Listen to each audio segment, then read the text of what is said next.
नमस्कार मित्रों, मैं विशाल सिंह वीकामी लर्निंग में आपका स्वागत करते हैं। जैसा कि मैं जनरल इंश्योरेंस के चैप्टर आपको पढ़ा रहा हूं, इसके डिटेल्स आप डिस्क्रिप्शन में जाके LIC के अलावा सभी कंडीशन को मैंने बताया है कि करके आप वीडियो में डिस्क्रिप्शन लिंक में देख सकते हैं। आज हम थोड़ी छोटी सी जानकारी आपको जो बहुत आवश्यक है इंश्योरेंस के विषय में देना चाहते हैं। मेरा किसी भी कंपनी का इंश्योरेंस बेचने का उद्देश्य नहीं है, मेरा सिर्फ उद्देश्य है कि इंश्योरेंस कराने में क्लेम हम कैसे प्राप्त कर सकते हैं, दावे का मेरा क्या निपटारा हो सकता है, इस प्रक्रिया को कैसे गुजरनी होती है, यह प्रक्रिया हम आपको बताना चाहेंगे। सबसे पहले हम आपको बताते हैं प्रोसेस ऑफ दी GIC कराने की क्या प्रक्रिया है, फिर इसका क्लेम का क्या सिस्टम है, दोनों अलग अलग हम बताएंगे। फर्स्ट आपको बताना चाहेंगे process of the GIC, first selection of the insurance company. आप स्वतंत्र हैं, आप अपनी सुविधा अनुसार मैक्सिमम रिस्क को कवर करते हुए जिसमें आपको मैक्सिमम बेनिफिट हो उस कंपनी को आप सेलेक्ट करिए। ये इसके लिए आप स्वतंत्र हैं, बाध्य नहीं। प्रिपेयर ऑफ दी प्रपोजल, उस कंपनी का फॉर्म लीजिए और उस फॉर्म को आप भरिए। भरने के बाद कंपनी को देंगे जो इंस्पेक्शन ऑफ दी असेट्स, क्योंकि जब भी आप GIC के अंतर्गत इंश्योरेंस कराएंगे तो असेट शब्द आएगी, उसका वैल्यूएशन होगा, उस वैल्यूएशन के बाद ही उसके प्रीमियम का निर्धारण होता है। फिर आपका प्रीमियम निर्धारण हो जाएगा, प्रीमियम का भुगतान आपको करना पड़ेगा। भुगतान से पहले एक्सेप्ट ऑफ दी प्रपोजल, आप जो फॉर्म भरेंगे वो कंपनी एक्सेप्ट करेगी। यदि उसने एक्सेप्ट कर लिया तब आपको प्रीमियम मिलेगा, प्रीमियम आपको भर। जब आप premium cash, cheque, DD, NFT, RTGS या ऑनलाइन आप पेमेंट कर सकते हैं, रसीद आपको प्राप्त हो जाएगी, इंश्योरेंस वहीं से चालू माना जाएगा। इंश्योरेंस होने के बाद इंश्योरेंस पेपर क्लेम के लिए आपको दावे में देना पड़ता है, तो इंश्योरेंस पेपर आप रिसीव हो जाएगी। उस पर किस डेट से स्टार्ट है और टिल डेट लास्ट क्या डेट है ये लिखा होगा, क्योंकि एक दिन बीतने के बाद क्लेम स्वतः समाप्त माना जाएगा। नेक्स्ट हम आपको बताना चाहेंगे इंश्योरेंस क्लेम।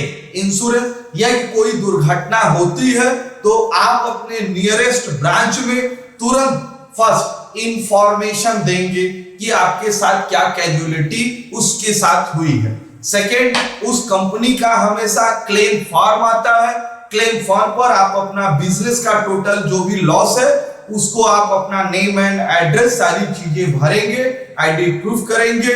फिर जो लेटर इंश्योरेंस द्वारा इश्यू हुआ है उसकी एक कॉपी भी आपको फोटोस्टेट लगा के उनको देना पड़ेगा। अब फिर अटेस्टेड प्रमाणित करना पड़ेगा। फिर उसके बाद इंश्योरेंस कंपनी के द्वारा इंस्पेक्शन पर्सन, ध्यान दीजिए हेडिंग है इंस्पेक्शन पर्सन, एक व्यक्ति की नियुक्ति की जाएगी जो आपके बिजनेस को इंस्पेक्शन मतलब जांच करेगा क्या क्या नुकसान हुआ है। लॉस ऑफ दी वैल्यूएशन, आपके हानि की गणना की जाएगी इन पेमेंट इन वैल्यू, रुपए में कितने पैसे का हुआ है, जितना पैसा वो बना के देगा उतने पैसे ही आपको मिलेंगे। क्लेम पेमेंट, कंपनी को यदि एक्सेप्ट हो गया, स्वीकार कर लिया, उसे लगा कि आपका नुकसान हुआ तो उस नुकसान की राशि चेक, DD के माध्यम से आपको देती है, जो ऑन अकाउंट कैश नहीं मिलता है।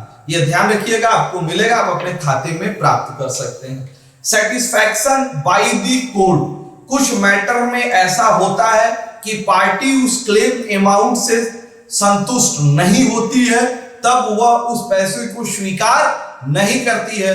स्वीकार करने के लिए वो कोर्ट का रास्ता एक्सेप्ट करती है, जिस कोर्ट के रास्ते के अंतर्गत सबसे पहले पंच निर्णय 5 लोग बैठ के पार्टी से डायरेक्ट बात करके एक निश्चित निर्णय पर आने का प्रयास करते हैं। यदि वहां डिसाइडेड हो जाता है तो उतना अमाउंट कंपनी दे देती है और उनको दावे की प्राप्ति हो जाती है।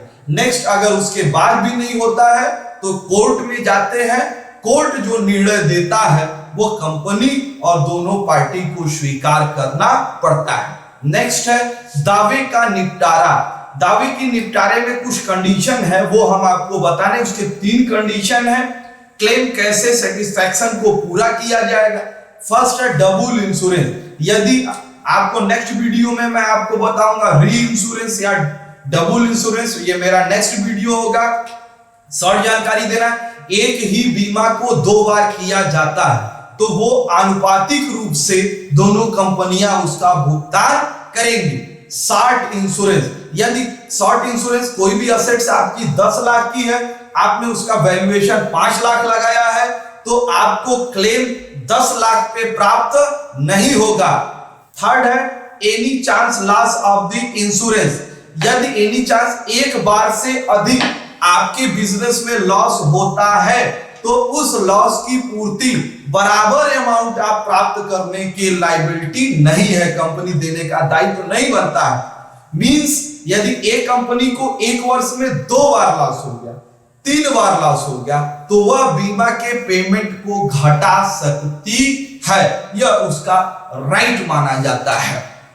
आपने मेरे यह वीडियो को देखा, इसके लिए हम आपको धन्यवाद कहते हैं। मेरा आपसे विनम्र अनुरोध है, इंश्योरेंस आपको जानना अनिवार्य है, इसकी जानकारी आप अपने लोगों में बढ़ाइए। इसलिए मेरे इस इंश्योरेंस वीडियो को ज्यादा से ज्यादा सब्सक्राइब, लाइक एंड शेयर करिए। नमस्कार, धन्यवाद।